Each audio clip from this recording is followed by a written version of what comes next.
Estamos grabando Teología Sistemática 1. Esta vez comenzamos a grabar la doctrina sobre Jesucristo. Hemos estado en una experiencia muy interesante a lo largo de todos estos días y semanas, revisando las doctrinas básicas de la fe cristiana. Hoy queremos un poco iniciar nuestro proyecto sobre Jesucristo. Básicamente dos elementos claves que se manifiestan cuando uno habla sobre Jesucristo. Por un lado, su persona.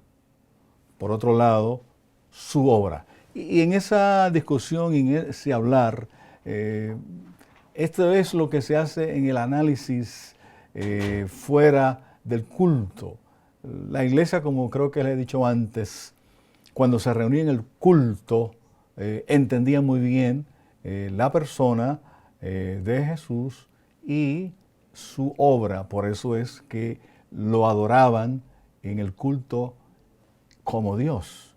Y sabían que en esa expresión el mensaje cristiano, la obra del Señor era central a ese mensaje. Y no solamente su obra era central, sino que su persona, la iglesia lo entendía en esa dimensión de lo divino, totalmente Dios, y lo humano, totalmente hombre. Pero vamos un poco a mirar más allá del culto, cómo los teólogos, los concilios, fuera del culto, comenzaron a analizar la obra y la persona de Jesucristo. Les quiero enfatizar otra vez más.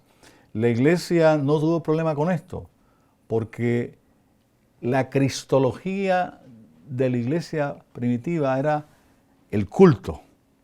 O sea, en el culto la iglesia reconoció lo divino, lo humano de Jesús y su proceso de encuentro con Él y lo que significaba ese encuentro, esa vivencia que producía lo que es el contenido de la salvación. Así que en la iglesia, en el culto, antes de que los concilios de la iglesia discutieran la persona y obra de Jesucristo, la iglesia adoró de todo corazón. La iglesia adoró con significado. La iglesia sintió la presencia de su Dios en ese culto. La iglesia expresó su cristología en ese culto y lo hizo mucho antes de que los concilios se dedicaran a estudiar esa realidad de la iglesia.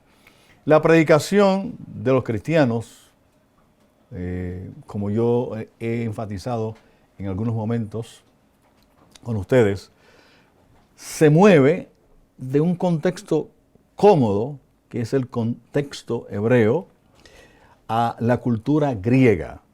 Y entonces comienza a revisar la expresión de su palabra, el Cristo, empieza a manejar esa experiencia. La iglesia comienza a manejar todo lo que se define como parte de Jesucristo. Y les enfaticé la vez pasada las dos percepciones de la persona de Jesucristo. Los ebionitas lo miraban como un grupo que miraba la pureza de Jesús. Los otros que lo miraban como un ser puramente celestial que parecía ser hombre. Los docetistas, lo vimos la vez pasada. Y entonces vimos también en este proceso cómo la iglesia empezó a analizarlo en el concilio de Nicea del 325 y lo que ocurre en ese concilio del 325. Y enfatizamos la escuela de Alejandría versus la escuela de Antioquía, una escuela de Alejandría más formada en la filosofía griega y la escuela de Antioquía, como les dije ya, más cercana a Jerusalén. Desde esa perspectiva, para ellos era más cercano el Jesús que anduvo por los caminos polvorientos de Galilea. Así que esas dos escuelas manejaron esa situación. Para la escuela de Antioquía, Jesús realmente era humano en ese sentido. Su humanidad no se cuestionaba. Y la veían como el medio maravilloso de afirmar esa realidad. Por otro lado, la escuela de Alejandría veía a la humanidad de Jesús como el medio que Dios utilizó para identificar y salvar al mundo. La escuela de Alejandría estuvo dispuesta a sacrificar algún elemento de la humanidad de Jesús si no soslayaba la humanidad, si no era manera de que se evitara que Él comunicara lo divino. Pero no era tan importante afirmar la humanidad de Jesús como reafirmar su divinidad. Y en esa relación, pues, la cristología alejandrina se describe, como he mencionado quizás antes, como una cristología unitiva, mientras que la cristología de la escuela de Antioquía se veía más como una cristología disyuntiva. Aquella enfatizaba la unidad, esta un poco afirmaba las dos, tanto que Jesús era divino como que Jesús era humano. Todo este proceso de análisis, como ustedes notarán, es un análisis interesantísimo para nosotros entrar a mirar más allá de las dos vertientes en el Oriente, la vertiente de la discusión de la escuela de Alejandría versus la escuela de Antioquía. Las dos son escuelas de lo que llamamos la versión de Oriente del cristianismo. Por otro lado, está la versión de Occidente. El debate cristológico en Occidente nunca tuvo la importancia que tuvo en el Oriente. No era tan fundamental, no era tan dramáticamente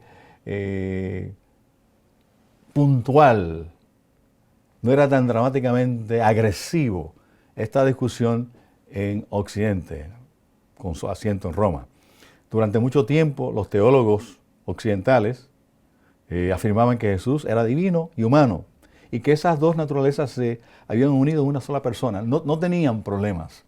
Los teólogos de Occidente, con base en Roma, el cristianismo occidental, no tuvieron problema alguno en afirmar una y otra vez que Jesús era divino y humano, y que esas dos naturalezas, la divina y la humana, residían unidas en una sola persona, Jesús. Jesús era totalmente divino y totalmente humano en esta versión de lo que es el cristianismo de Occidente.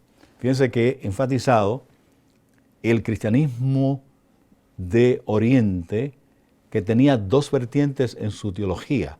La teología de la escuela de Alejandría, cuyo énfasis fundamental era sencillamente en la divinidad de Jesús. Y la teología de Antioquía, que enfatizaba mucho la humanidad de Jesús. La primera, por su base filosófica platónica. La segunda, por su relación bastante cercana con el Jesús de Nazaret. Así que para ellos era importante afirmar tanto lo divino como el Jesús de Nazaret.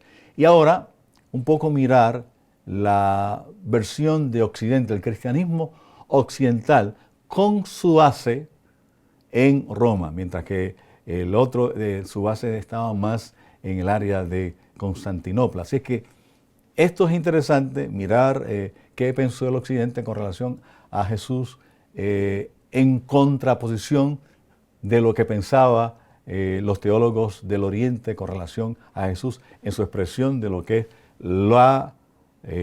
lo divino, la naturaleza divina, lo humano, y cómo las dos, lo divino y lo humano, se unían en una sola persona Jesús.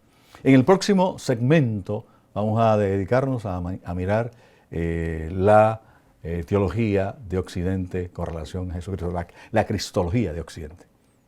Nos vemos en el próximo segmento.